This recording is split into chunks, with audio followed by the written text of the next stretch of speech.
This is Terrence Andre Banks with Information Age Financial Solutions coming to you with an article I read from apnews.com. Gone for good, evidence signals many jobs aren't coming back.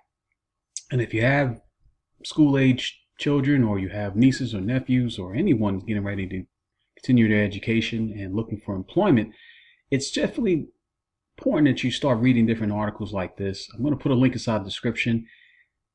Different times we're living in, and the whole world is so completely different than just 6 months ago, especially with a lot of restaurants closing, which is a very large employer as well. And what will that do to the economy and business as a whole, especially commercial buildings that sometimes also got evidence from that as well, and a lot of offices are closing. So we'll dive right in. Stark evidence of the damage the resurgent viral outbreak has caused the U.S. economy could come Friday when the government expects to report that the pace of hiring has slowed significantly after a brief rebound in the spring.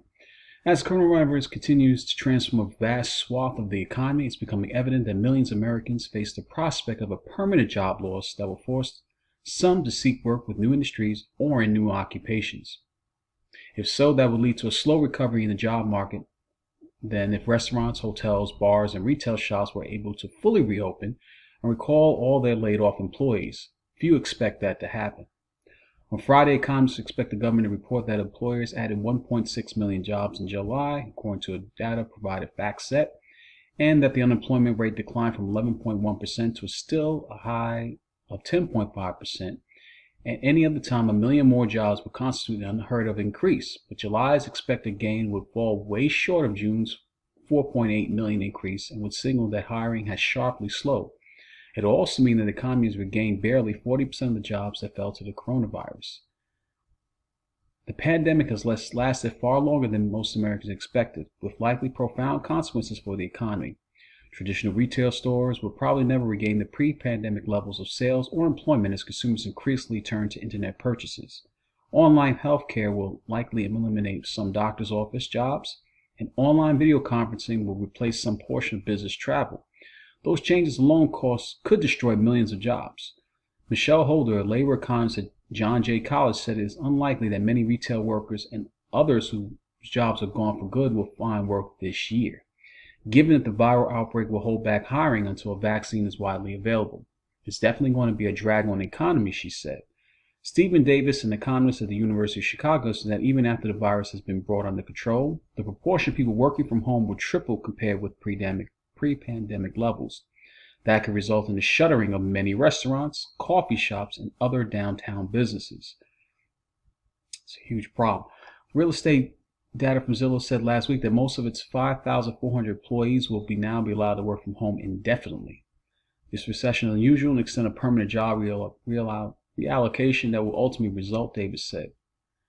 He and two authors, full coverage of the economy, maybe you want to click on that link there. He and two co-authors estimate that up to 40% of layoffs in March to May were permanent. That figure will likely rise, he said. The longer the pandemic squeezed the economy, we're kind of past the stage where we're quickly recalling workers to their old jobs, Dave said, and getting to the stage that people will need to get new jobs at new companies or in new industries. It is a trend that points to a grinding, sluggish recovery. Allegra Troiano initially thought her layoff in May from a company that provides English language instruction would last only through the summer and that she recalled that the school year began. But as the months have gone on by and with few school systems fully reopening, the company ELS Language Centers has made clear that that's not the case. Just 10 of the 30 centers that operated before the pandemic have reopened, not including the one in Milwaukee, which Troiano managed. Troiano has tried to look for other jobs, but at 64 and with an autoimmune disease, she is reluctant to take work that requires public interaction. She also fears that her age makes a job hunt more difficult. I'm feeling that this ended my career, she said. The fortunate thing is I'm going on Medicare this January, sorry. It's even then, again, another government basis to cover some of the problem. Many other companies are giving up and closing their doors. Dunkin' Donuts said last week that it will close 800 stores this year. Now, this isn't even surprising because Dunkin' Donuts, primarily, you don't really go in. You can go through the drive-thru.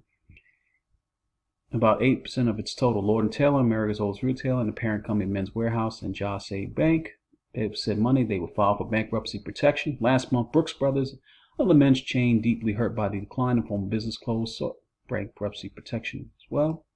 1/3 of bars and lounges have permanently closed nationwide, up from about 1/4 in late June, according to small business data and analysts from firm Wampley. So have 1/5 of restaurants and 12% of retailers. The Partnership for New York City Business Group projects that 1/3 of the city's small business was closed for good. I did a video in the past of 100,000 restaurants were closed, businesses were closed, small businesses were closed in New York. It's just astronomical, these numbers sometimes. State now to have about half the job cuts are permanent, up from 17% in May. And a survey by the Associated Press, NORC, Center for Public Affairs Research in July, found that nearly half of those who have lost jobs during the pandemic say those jobs have gone for good. By contrast, in April, 78% had thought their layoffs would prove only temporary. Business shutdowns have fallen disproportionately on black-owned businesses, which are more than twice as likely to close white-owned small companies, according to a report from the New York Federal Reserve.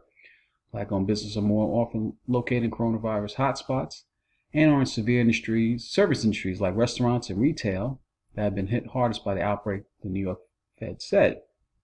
Looking toward Friday's report, researchers at the St. Louis Federal Reserve have analyzed data from Homebase, a provider of scheduling software to small businesses, and included the job growth weakened in July compared with June. Hiring has slowed much more in states with heavily viral outbreaks, including Arizona, Florida, and Texas, they said.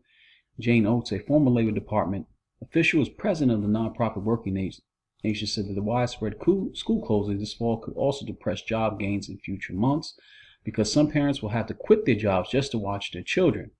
I worry about what that means for women who are most often in that role, Oates said. That's going to be disruptive, to say the least. Guys, it's something to really be mindful of. Take on different skills, learn different things if you can. A lot of things are changing drastically and dramatically, and it's moving quickly.